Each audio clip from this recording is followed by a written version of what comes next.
এটা আমি জানি না অনেকে কেমন ভাবে নেবে। পোড়ামন্টুর সময় এতবার ওয়ার্কশপ, এতবার প্র্যাকটিস, এতবার গ্রুমিং করা হয়েছে, আমরা বিরক্ত হয়ে গেছি। বাট এটা কিন্তু একটা পজিটিভ সাইড। একটা কাজে ঢোকার আগে নিজেকে সেভাবে তৈরি করে নেওয়া, সেভাবে প্র্যাকটিস করা, এটা একটা খুবই ভালো সাইড। এবং আমি সবসময় সবাইকে বলি কোনো কাজ করার আগে যে ভাই আমার কিন্তু প্র্যাকটিস লাগবে, একটু প্র্যাকটিস না করে গেলে ক্যামেরার সামনে হাত পা কাঁপবে। তুই ক্যারেক্টার নিজের মধ্যে একটু নিয়ে নিই। রায়হান রাফির ব্যাপারে সবাই জানে। রায়হান রাফি যে কাজই করে না কেন, ছোট কাজ হলেও সেটা আসলে 1 মাস 2 মাস ধরে গ্রুমিং করে।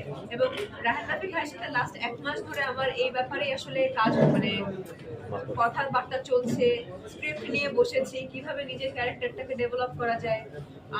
আমার কাছে যদি কোনো কিছু মনে হয় যে ভাইয়া এই ব্যাপারটা আসলে এইভাবে দিলে কেমন হয় বলো, সে বলে যে হ্যাঁ হ্যাঁ